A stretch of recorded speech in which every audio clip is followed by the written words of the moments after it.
Aquarius, Sun, Moon, Rising, Venus signs or cross watchers. This will be your reading for October 17 to 31st or kahit after ng mga dates na na-mention ko.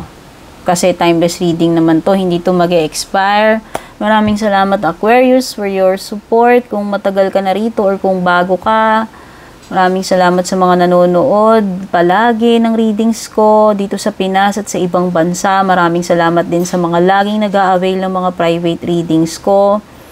Pati na rin nag-avail ng subscription at saka membership. Sa mga interesado sa private reading ko, kung gusto nyo mag-inquire, pakipanood itong video na to hanggang dulo or pakibasa yung description above or below.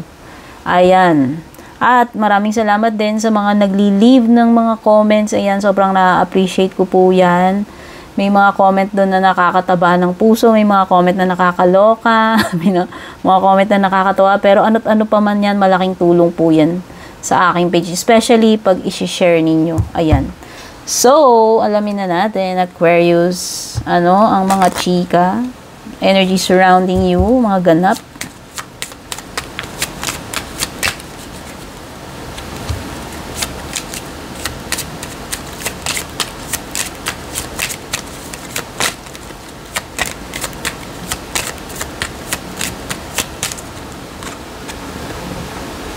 Anchor, meron kang anchor. Seaman ka ba? Nagtatrabaho ka ba sa barko? O may biyahe ka ba by water? Ayan, either sasakay ka ng barko, doon ka nagtatrabaho, babiyahe ka sa tubig, or yung nature ba ng trabaho mo is sa tubig, o malapit ka ba sa katubigan, like mga dagat, ilog, etc. Okay.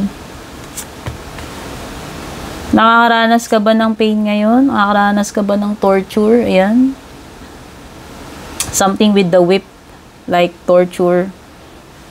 Pwedeng physical torture, pwedeng mental torture, or emotional torture ito. Pwede ring parang punishment, yung feeling ng parang pinarurusahan ka dyan. O baka naman yung iba talaga may related sa pain. Baka may nararamdaman talaga kayo sa katawan ninyo, kalamnan ninyo, ewan ko. Kasi parang nagkaroon ng matinding physical activity dito. Yan, nag-exert ka talaga ng ng pagod na nabatak yung katawan ba. Yan. Sa physical, something na very physical. Something na ramdam mo talaga no? So, ayan, yung iba dito, pwedeng there is work opportunity. Sabi ko nga, pwedeng sa barko ito. Etong potential mo dito is maganda. Bakit? Kasi kung ano man itong bagay na ito na opportunity, magiging stable, no? Andoon yung stability. Sa relationship man yan, sa career or business, pwedeng may opportunity. Something na, magtatagal at saka stable talaga siya. Steady na income, steady na relationship, stable na relationship, stable na income or trabaho. Okay, may mga pwedeng pag-aaway, pagtatalo rito. Iwasan din yung mga ganyan. Someone na nang-aabuso. Oo.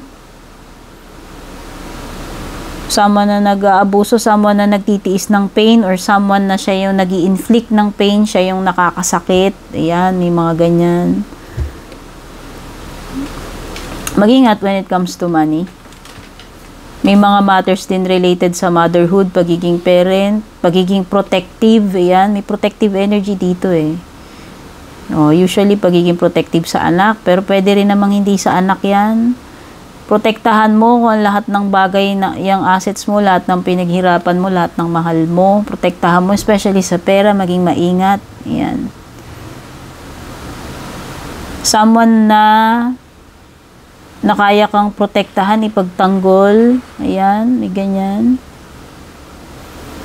Wow, so may star dito. Pwede bang may matutupad sa'yo? Itong mga araw na binanggit ko.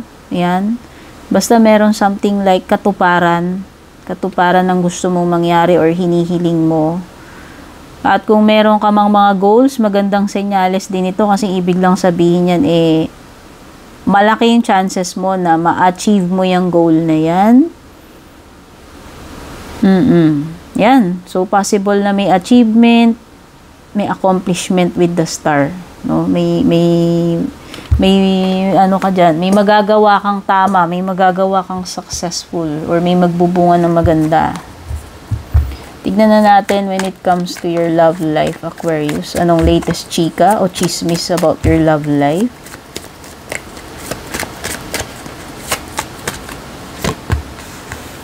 Family matters. Pamilyadong tao ka na ba?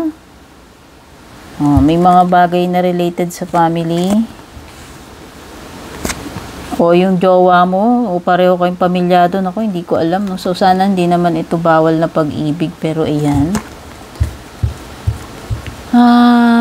Someone here, takot, no? Pwedeng takot na mag-commit. Kung single pa yan, hindi ko alam. O hindi siya makapag-commit kasi taken na siya. May pamilya na, baka may asawa, may anak na. O sino man sa inyo yan. O baka pareho kayo. Nagmamahalan pero pwedeng nagmamahalan pero pwedeng pareho ng may commitment. Pare-pareho ng may pamilya. Pwedeng ganun. O pareho ng kasal. So, feeling niya, totoo itong nararamdaman nyo sa isa't isa. Pero parang nagkaroon ng pagkakaudlot itong connection ninyo, or nagkaroon kayo ng pause pagdating dito sa relationship niyo. Parang may pansamantalang natigil. Oo, hindi ko alam kung nawalan ba kayo communication, nagkalayo kayo, or walang final na closure o usapan, pero parang nag-lie low. May something na natigil. Yan. Naka-put on hold. Pwedeng sobrang mag-isip. Hindi ko alam kung sino to. Nagwo-worry. Nagwo-worry tungkol dito sa connection na ito. Pero parang may timing or parang pause pagdating dito sa inyo. So parang nakabitin eh. Nakabitin kayo eh, itong connection ninyo eh.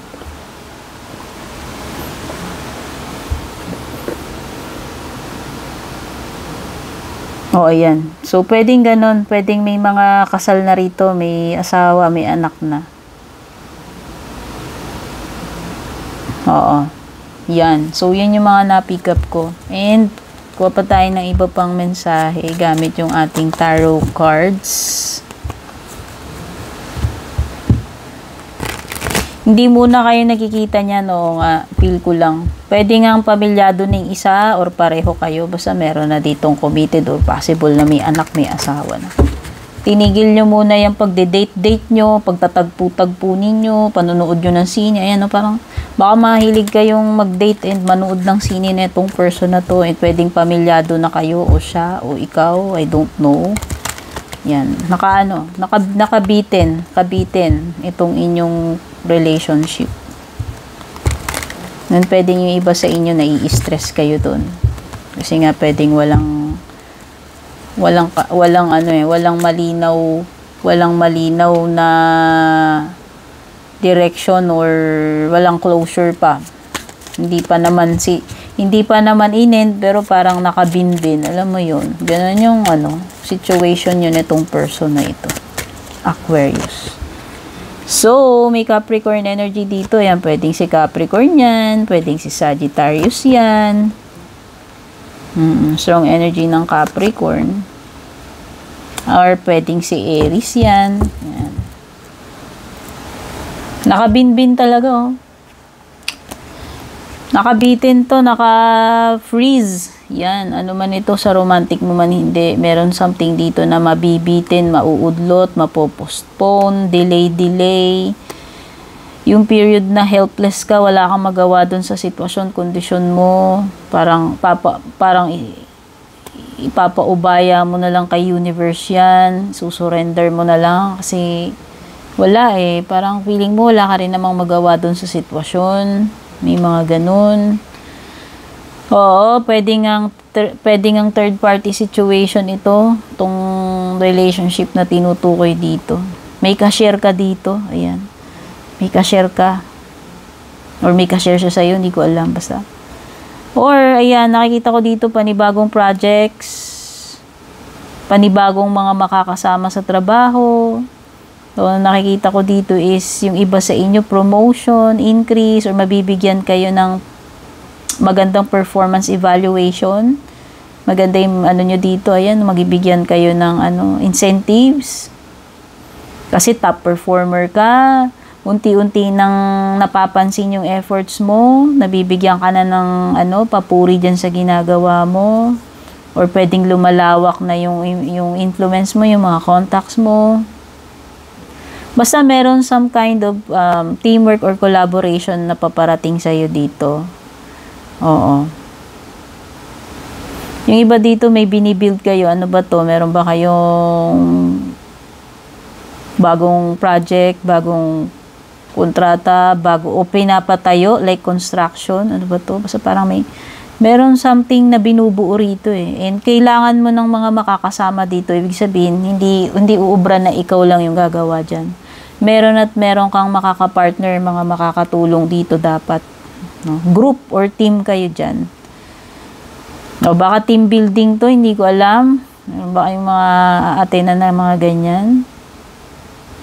Basta kung ano itong gagawin nito para ma-accomplish yan, maging successful, kailangan ng teamwork. Hindi lang isang tao. No? So, yan, nakikita ko nga dito is parang opportunity about position eh. So, pwedeng leadership role, pwedeng promotion. Yan. So, nakikita ko dito, you being confident na kaya mong i-handle tong mga bagay na ito, natural sa'yo yung pagiging leader. Ayan, sa tingin ko, magiging effective ka dyan. Parang ikaw yung nababagay na mag-handle niyan. So, yan, baka ikaw ay ma-promote supervisor, manager, etc. So, nakikita ko dito, priority ng iba sa inyo is career. Yan. Nagfo-focus kayo sa trabaho, sa career ninyo. And possible na may opportunity, may growth sa career.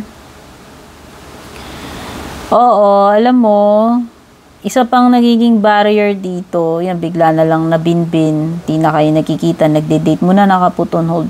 Wala kasing commitment din talaga eh. Ewan ko, kasi nga siguro kung meron siyang asawa or ibang commitment or ikaw, pwedeng mahirap naman talaga, complicated. Sa love life yun ah. Pero pagdating dito, sa ginagawa mo, ayan, merong something na kulang sa'yo. Aquarius. Kulang ka ng pushing power or commitment dyan sa ginagawa mo. So, kailangan maging committed ka. Kung talagang gusto mo ma-achieve tong star na to, yung goal mo, kailangan consistent ka, hindi yung ningas-kugon ka. Ngayon, ganado ka, bukas hindi. Basta meron something dito na lacking commitment. Hindi ko alam kung sa'yo nanggagaling energy mo yan o may tao dito na ganun. No? May nakakadeal ka na ganun. Pwedeng yung si earth sign, hindi ko alam. Pwede rin may mga sablay dito. Yan, matututo ka sa pagkakamali mo dyan. Pwedeng iba mahilig mag-delay, mag-procrastinate. Ayan. Kung ikaw man yan or kung sino man tong tao na nakakadeal mo, pwedeng si earth sign. Pwede may katamaran talaga tong taong to, kaya mahilig siya magpaliban, absent, magpa-delay, mag-procrastinate. So, yun yung problema mo dito sa tao na to. Kung may nakakadil kang ganyan. Or kung ikaw man yan, malaking problema mo yan sa sarili mo, di ba? Kawalan ng... Okay, pwedeng iba dito, may mga conflict pagdating sa family, sa bahay. Or sa place, kung ano man yan, sa job man yan, sa family, sa bahay, sa workplace, merong kawalan dito ng suporta. Pwedeng yung iba hindi sila nagkakasundo-sundo, hindi nagtutulungan. Pwedeng may mga conflict na hindi nag-uusap-usap, sa pamilya man yan o sa trabaho. Pwedeng yung iba dito, transient kayo, wala kayong permanenteng lugar eh. Or wala ba kayong sariling bahay, permanenteng bahay. Pero pwedeng palipat-lipat ka ng job or yung trabaho mo, palipat-lipat ng lugar. Kasi nga, nagbabiyahe-biyahe. So, ayan, hindi ka may bakali sa isang lugar.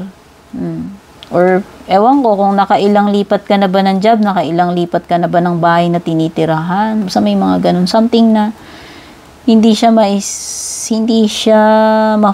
fixed sa isang lugar. Ayan.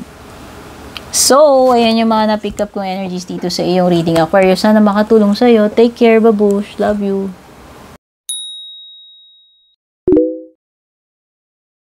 And kung balak nyo pong mag-book or mag-inquire ng personal readings ko, basahin nyo lamang po itong nakasulat sa screen or yung nakalagay sa description.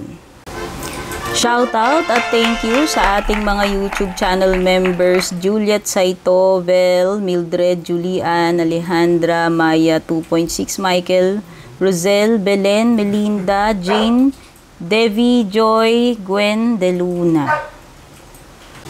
Shoutout and thank you rin sa ating mga FB page subscribers, Alicia, Aida, Jovel, May, Ann, Jennifer, Jane, Aida, Aluwa, Emilu, Melinda, Grizel, at ang pinakabago si Shay Santos.